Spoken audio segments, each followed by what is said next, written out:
3, 2, 1.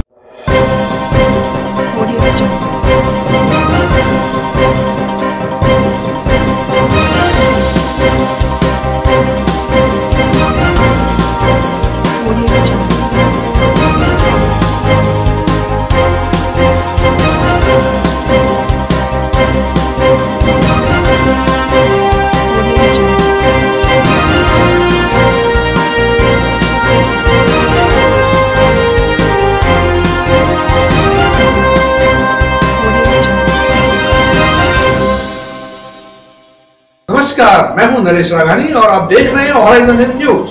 Social media पर stunt दिखाने के वीडियो वायरल होने के बाद डीजे साउंड पिकअप वाहनों पर पुलिस कार्रवाई। आदर्श नगर थाना पुलिस ने 2 डीजे साउंड पिकअप जब्त कर 2 चालकों को किया गिरफ्तार। डीजे साउंड के पिकअप वाहनों द्वारा स्टंट दिखाने और खुद व दूसरों की जान को जोखिम में डालने वाले वीडियो बनाकर सोशल मीडिया पर वायरल करने के मामले में जिला पुलिस कप्तान विकास शर्मा, अतिरिक्त पुलिस अधीक्षक विकास सांगवान व सीओ साउथ मुकेश सोनी के निर्देशानुसार आदर्श नगर थाना पुलिस की एक टीम का गठन किया गया, जिसमें थाना अधिकारी सुगन सिंह, एएसआई हरबान सिंह, भूरी सिंह, मंगाराम, कांस्टेबल रघुनाथ, थान सिंह और राजेश को शामिल किया गया, जिन्होंने वायरल हो रहे वीडियो के आधार पर 2 डीजे साउंड पिकअप वाहनों को जब्त करने के साथ ही 2 चालकों को भी गिरफ्तार किया है। आदर्श नगर थाने के एएसआई मंगाराम ने बताया कि पकड़े गए आरोपियों में बड़लिया निवासी आजाद सिंह रावत और महेंद्र रावत उर्फ गब्बर शामिल हैं, जिनको गिरफ्तार करने के साथ ही उनके कब्जे से 2 डीजे साउंड पिकअप वाहनों को जब्त किया गया है। उन्होंने बताया कि समाज में दहशत फैलाने और कानून का मखौल उड़ाने वालों के खिलाफ सख्त कार्रवाई की जाएगी।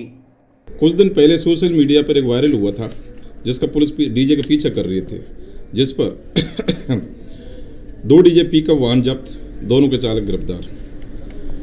श्रीमान एसपी साहब श्री विकास सांगवान साहब, पुलिस अधीक्षक अजमेर के दिशा निर्देश में डीजे से खतरनाक स्टंट दिखाने के वीडियो पर कार्रवाई व अपराधियों की धरपकड़ हेतु दिए गए निर्देश के क्रम में श्रीमान अतिरिक्त पुलिस अधीक्षक शहर एवं मुख्यालय श्री विकास सांगवान साहब व वृत्त अधिकारी वृत्त दक्षिण अजमेर शहर श्री मुकेश सोनी जी साहब के निर्देश में थानाधिकारी थाना आदर्श नगर श्री सुगन सिंह जी पुलिस निरीक्षक के द्वारा विशेष टीम गठित की गई, जिसमें ASI Shri Harban Singh, ASI Bhuri Singh, ASI Mangaram, constable Raghunath, constable Than Singh व कांस्टेबल राजेश के द्वारा टीम गठित की गई, जिस पर तेजी से वायरल हो रहे डीजे से खतरनाक स्टंट दिखाने के वीडियो पर कार्रवाई करते हुए डीजे संख्या RJ01 GC 4676 एवं RJ01 GC 2990 को जब्त किया गया है तथा डीजे के वाहन स्वामी श्री महेंद्र सिंह रावत उर्फ गब्बर श्री हरसिंह निवासी गुदली, दूसरा है श्री आजाद सिंह रावत पुत्र सरवन सिंह निवासी बड़लिया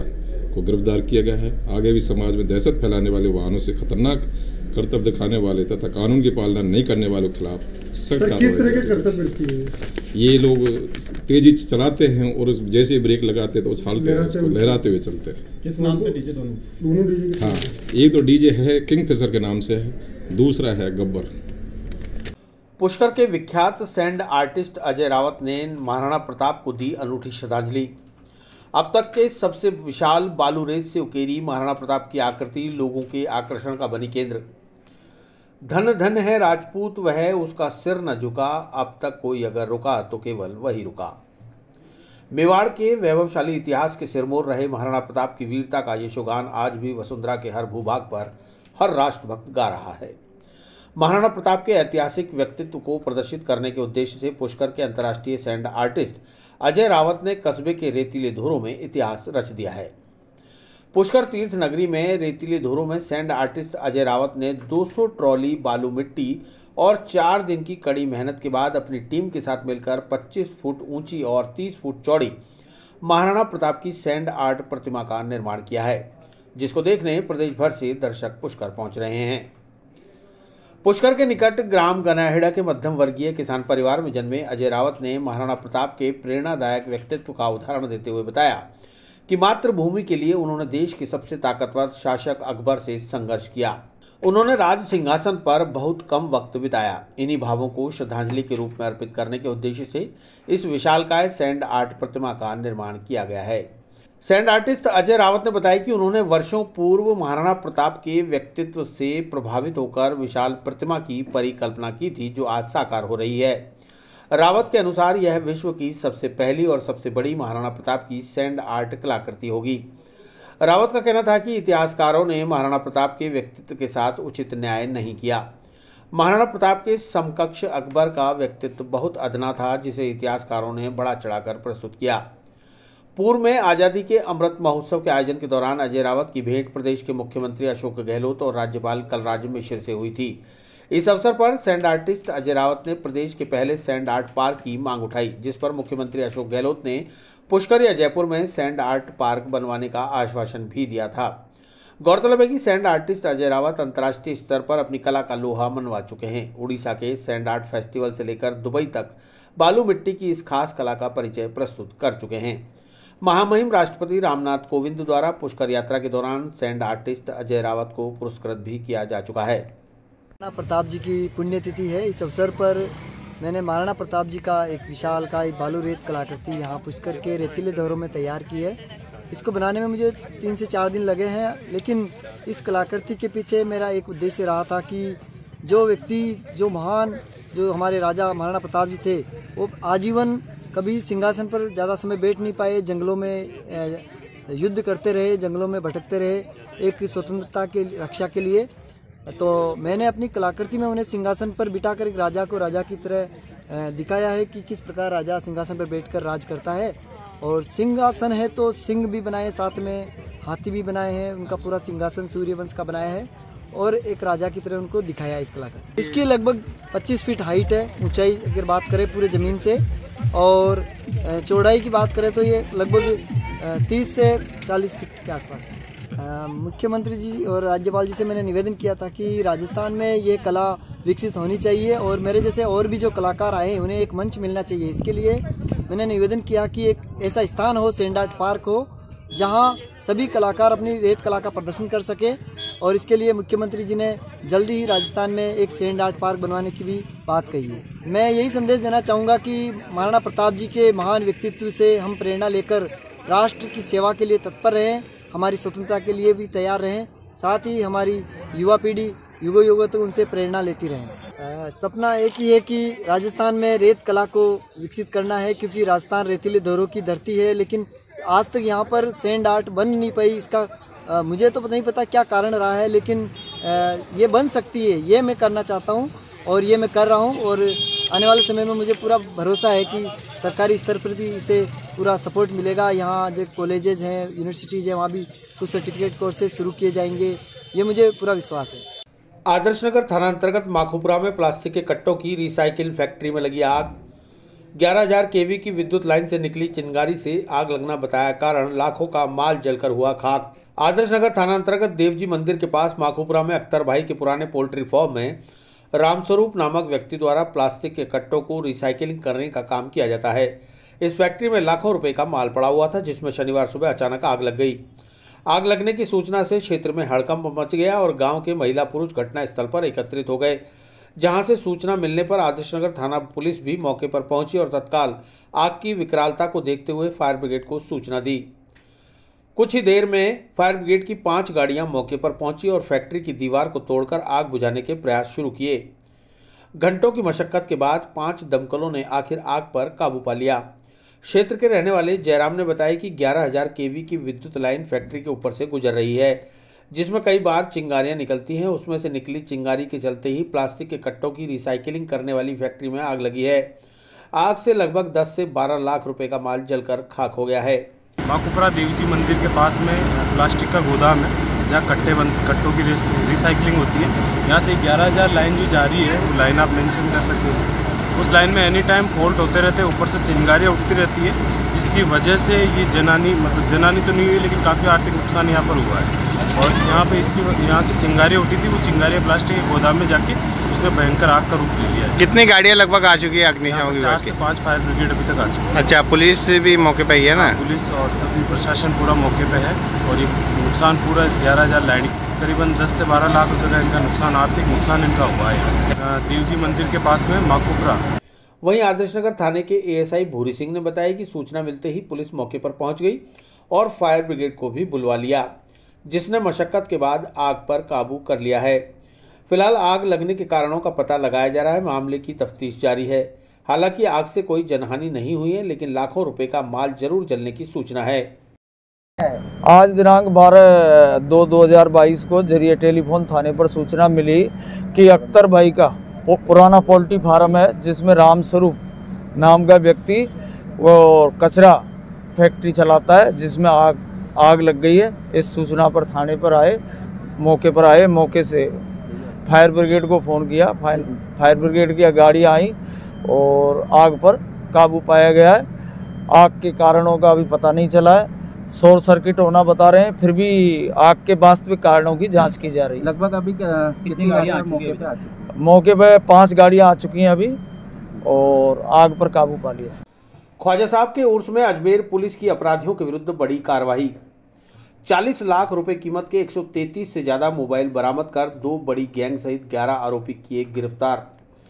जिला पुलिस अधीक्षक विकास शर्मा ने सूफी संत ख्वाजा गरीब नवाज के 810वें उर्स के दौरान अजमेर में बड़ी संख्या में आए अपराधियों द्वारा की गई आपराधिक वारदातों का खुलासा करते हुए बताया कि उर्स मेले में 2 बड़ी गैंग सहित 11 आरोपियों को गिरफ्तार किया गया है, जिनके कब्जे से 133 से ज्यादा मोबाइल बरामद किए गए हैं। आईपीएस विकास शर्मा ने बताया कि उर्स मेले के दौरान दरगाह सहित आसपास के क्षेत्रों में देश विदेश से भारी संख्या में जायरीन अजमेर पहुंचते हैं, जिससे दरगाह इलाके में भारी भीड़ होने के कारण मोबाइल, चैन, पर्स आदि चोरी होने की वारदातें बढ़ जाती हैं। इसके लिए देश भर के अलग अलग इलाकों से संदिग्ध गैंग अजमेर पहुंचती हैं। इस तरह की वारदातों की रोकथाम हेतु मेले के दौरान वारदातों का खुलासा करने के लिए अतिरिक्त पुलिस अधीक्षक शहर विकास सांगवान और आईपीएस अधिकारी दरगाह व्रत राम अवतार के निर्देशन में थाना अधिकारी दलबीर सिंह के नेतृत्व में सादा वस्त्रधारी पुलिस निरीक्षक अनिल देवकल्ला व अन्य को ऐसे अपराधियों की धरपकड़ की जिम्मेदारी सौंपी गई थी, जिन्होंने सीसीटीवी कंट्रोल रूम से संयुक्त रूप से संदिग्ध जेब तराशों को चयनित कर उन्हें गिरफ्तार किया है। एसपी ने बताया कि उर्स मेले के दौरान झंडे की रस्म से लेकर मेला समाप्त होने तक अजमेर पुलिस द्वारा निरोधात्मक कार्रवाई करते हुए कुल 145 गैर सायल को गिरफ्तार करने के बाद जिला मजिस्ट्रेट के समक्ष पेश किया गया। पकड़े गए आरोपियों में डुमुज्जू हावड़ा गैंग के 3 आरोपी, उस्मानपुर गैंग के 4 आरोपियों सहित कुल 11 आरोपियों को गिरफ्तार किया गया है।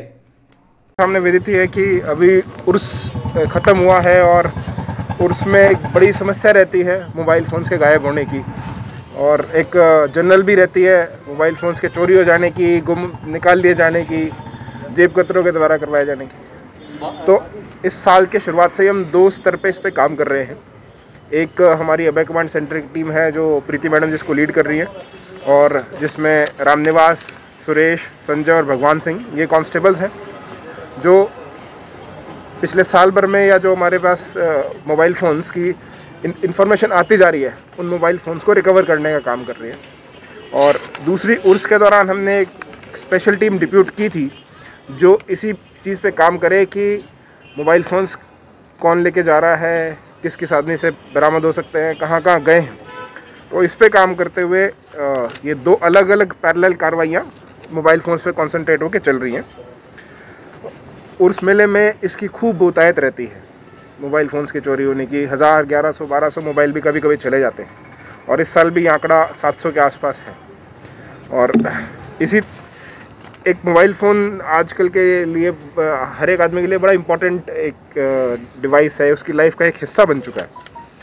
तो इसमें हमारी तकरीबन 4 या 5 रिपोर्ट्स आई हैं, जिसमें एक ने 112 मोबाइल एक केस में रिकवर हुए हैं एक ही जगह से दरगाह में, एक में 17 मोबाइल रिकवर हुए हैं, एक केस में आईफोन है जिसकी खुद की कीमत जो है 1.5 लाख के आसपास है। तो इन टर्म्स ऑफ वैल्यू भी बहुत बड़ी चीज़ है, और लोगों की इमोशनल अटैचमेंट के हिसाब से भी एक बहुत वो चीज़ है ये। और इस तरह करते करते हमारे टोटल 100 मोबाइल तो हम पहले बरामद कर चुके हैं, जो अलग अलग जगह चले गए थे, जो काफ़ी लंबे पहले जो है यहाँ से चोरी हो गए या किसी तरह से गायब हुए। और ये भी कार्रवाई हमारी इसके बाद भी चलती रहेगी। और दूसरी हमारी दरगाह स्पेसिफिक जो कार्रवाई थी, जो उर्स स्पेसिफिक कार्रवाई थी, उसमें हमारे तकरीबन 133 मोबाइल फ़ोन्स हम रिकवर कर चुके हैं। इनकी एस्टिमेटेड अगर मार्केट कॉस्ट पे जाएंगे तो ये तकरीबन 40 लाख रुपए की आती है। और अलग अलग मुकदमों में जब्त करते हैं तो ये, और जो अभय कमांड सेंटर से हमारे मोबाइल्स रिकवर हुए हैं, इनको मिला के तकरीबन 60 लाख के आसपास की कीमत के मोबाइल्स ये अलग अलग तरह से रिकवर हुए हैं, जो मार्केट कीमत के हिसाब से। ये कार्रवाई हमारी निरंतर जारी भी रहेगी और भी हम इस चीज़ के लिए प्रयास करते रहेंगे। पिछले कुछ समय से इस पे बड़ा फोकस हुआ है और इसके साथ साथ जो उर्स में कई वाले लोग हैं और कुछ लोग इस तरह की जेब तराशी की घटनाएं भी करते रहते हैं, तो ऐसे लोगों को भी हमने इसके खिलाफ अभियान चलाया था और कुछ 145 लोगों को हमने इसमें पूरे टाइम में अरेस्ट किया और उनको विभिन्न धाराओं में भी और प्रिवेंटिव एक्शन के तहत भी जुडिशियल कस्टडी में भिजवाया था, जिससे ये पर्पज़ था हमारा कि लोगों को, आम ज़ायरीन को जो बाहर से आ रहा है उसको इनकन्वीनियंस नहीं हो और इस तरह की घटनाएं, चोरी वाली घटनाएं नहीं हो। ये मोबाइल फ़ोन सब हम धीरे धीरे करके उनके ओनर्स तक पहुंचाने के लिए प्रयास करेंगे। दरगाह की टीम में SHO दलवीर हैं, उनके साथ ओम प्रकाश, और विशेष योगदान लक्ष्मण और धर्मेंद्र, इन दोनों कांस्टेबल्स का रहा है, जिन्होंने इतने मोबाइल फ़ोन रिकवर करने में हेल्प की है। ये कार्रवाई निरंतर जारी रहेगी मैडम के सर के निर्देशन में और आगे भी हम और मोबाइल्स रिकवर करने का प्रयास करते रहेंगे। ये हमारा एक फोकस एरिया रहेगा इस साल में। तो टोटल कितने आरोपी पकड़े मोबाइलों के साथ? अभी टोटल 11 आरोपी आ चुके हैं। 6 एक मुकदमे में है, एक मुकदमे और करके अलग अलग हैं। एक गिरोह से जुड़े हैं साहब, ये कहाँ के? कानपुर के? ये नहीं, यहाँ पे लोकल भी हैं, बाहर के भी, बंगाल के भी लोग जो आते हैं। जनरली ये लोग भीड़ का फ़ायदा उठाते हैं। जो जैसे बाहर मोबाइल रिकवर हुए हैं वो तो आपको पता है, कहीं गाड़ी में चलते हुए चोरी हो जाता है या कहीं किसी जेब कतरे ने उसको चुरा लिया है। यहाँ ये लोग भीड़ में आगे पीछे से उसको ब्लॉक करते हैं और भीड़ का फ़ायदा उठाते हुए जेब से मोबाइल निकाल लेते हैं। इसको डिस्पोजल किस तरह से करते हैं लोग? डिस्पोजल कई बार यहाँ शहर में बेचते हैं, कई बार बाहर बेचते हैं। जैसे अभी जो 100 मोबाइल हमने रिकवर किए हैं, ये अलग अलग शहरों से भी किए हैं। तो इस तरह से कहीं गांव के एरिया में जाके बेच देते हैं, क्योंकि मोबाइल एक हैंडी चीज़ है, उसको बहुत जल्दी डिस्पोज किया जा सकता है। अभी 100 मोबाइल्स तो हम पहले जब्त कर चुके हैं पिछले महीने में, जो बाहर के एरियाज़ में से किए हैं, और अभी दरगाह क्षेत्र से 133 मोबाइल कर चुके हैं, तो टोटल 233 इसी साल की कार्रवाई है अभी तक। हाँ, और इस उर्स के समय इस पर विशेष फोकस इस दौरान किया गया। इस समय में आप कहें मान लीजिए तो 150 के आसपास मोबाइल इससे हो चुके हैं और ये व्यवस्था, ये कार्रवाई आगे भी जारी रहेगी। अभी आपने कहा 700 मोबाइल, इतने मोबाइल चोरी हो जाते हैं, तो हम उसी के लिए प्रयासरत है। भारतीय जनता पार्टी अजमेर शहर जिला की बैठक में 15 फरवरी को विधानसभा घेराव का लिया गया निर्णय। रीट पेपर मामले की सीबीआई जांच और प्रदेश अध्यक्ष पर हुए हमले के विरोध में होगा विधानसभा का घेराव। शनिवार को भारतीय जनता पार्टी अजमेर शहर जिला की बैठक आयोजित कर 15 फरवरी को विधानसभा घेराव करने का निर्णय लिया गया। विधायक वासुदेव देवनानी ने बताया कि बैठक के दौरान शहर भाजपा संगठन के पदाधिकारियों द्वारा संगठनात्मक चर्चा के साथ ही निधि संग्रह योजना, बूथ स्तरीय समितियों के गठन को लेकर भी चर्चा हुई।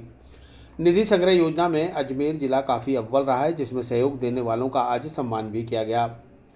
देवनानी ने बताया कि जिस तरह से रीट मामले को लेकर कांग्रेस सीबीआई जांच न कराने को लेकर अड़ी हुई है, वहीं भाजपा भी सीबीआई जांच कराने की मांग को लेकर सरकार के सामने डटी हुई है। जिस तरह से रीट को लेकर विधानसभा में हंगामा हो रहा है, बावजूद इसके मुख्यमंत्री अशोक गहलोत सीबीआई जांच कराने से डर रहे हैं, क्योंकि जैसे ही सीबीआई जांच शुरू होगी, सरकार के कई मंत्रियों का पर्दाफाश हो जाएगा। उन्होंने बताया कि 15 फरवरी को प्रदेश भर से भाजपा के हजारों कार्यकर्ता जयपुर भाजपा कार्यालय पहुंचेंगे और सुबह 10:30 बजे वहां से विधानसभा के लिए कूच करेंगे। विधानसभा घेराव कर रीट पेपर आउट प्रकरण की सीबीआई जांच कराने और भाजपा के प्रदेश अध्यक्ष सतीश पूनिया के वाहन पर हुए हमले के विरोध में प्रदर्शन किया जाएगा। इस मौके पर संगठन प्रभारी वीरमदेव सिंह, विधायक वासुदेव देवनानी, समर्पण निधि प्रभारी धर्मेंद्र गहलोत, भाजपा शहर जिलाध्यक्ष डॉक्टर प्रियशील हाड़ा, सांसद भागीरथ चौधरी, मेयर ब्रजदा हाड़ा, पूर्व शहर जिलाध्यक्ष अरविंद यादव, जिला महामंत्री रमेश सोनी, वेद प्रकाश धादीज, महिला मोर्चा जिलाध्यक्ष भारती श्रीवास्तव, संपत सांगला, पूर्व एडीए चेयरमैन शिवशंकर हेड़ा, धर्मेश जैन, सुरेंद्र सिंह शेखावत सहित भाजपा संगठन व मंडलों के प्रभारी, मोर्चों के अध्यक्ष व भाजपा कार्यकर्ता मौजूद रहे। आज भारतीय जनता पार्टी अजमेर शहर जिले की अभी बैठक हुई, उसमें परसों वहाँ पर पार्टी के सारे जितने मोर्चे हैं, इनकी ओर से विधानसभा का घेराव किया जाएगा। तो यहाँ से भी अच्छी संख्या में लोग जाएं, इसकी तैयारी के लिए बैठक थी कि उसे 2 ही मुद्दे, मेन मुद्दा रीट का है, लेकिन साथ में हमारे प्रदेश अध्यक्ष पर जो कातलाना हमला हुआ उसको लेकर के सारे प्रदेश के 8 मोर्चों के जो भी प्रतिनिधि हैं, कार्यकर्ता हैं, वे सब सुबह 10 बजे पार्टी कार्यालय भाजपा के वहाँ पहुँचेंगे, प्रदेश कार्यालय, और वहाँ से विधानसभा की ओर हम घेराव के लिए चलेंगे। और साथ में आज की बैठक में संगठनात्मक की चर्चाएँ हुई, निधि योजना की भी चर्चा हुई। संगठनात्मक चर्चाओं में हमारे प्रत्येक जो बूथ स्तर पर समितियां बननी है उसकी समीक्षा की गई। अधिकांश बूथों की समितियां बन गई हैं। ये एक संगठनात्मक एक इतिहास बन रहा है। और साथ ही निधि संग्रह में भी अजमेर ज़िला काफ़ी आगे आया है, तो निश्चित रूप से अपना जो लक्ष्य था उसे प्राप्ति करने से आगे बढ़ा है। इसलिए इस बैठक में इन सारे लोगों का अभिनंदन भी किया गया और साथ में इस परसों अधिक से अधिक संख्या वहाँ पे पहुँचे, इसकी रणनीति भी बनाई गई। विस्तार से पढ़ने के लिए लॉगिन करें horizon-in.com। सच के साथ।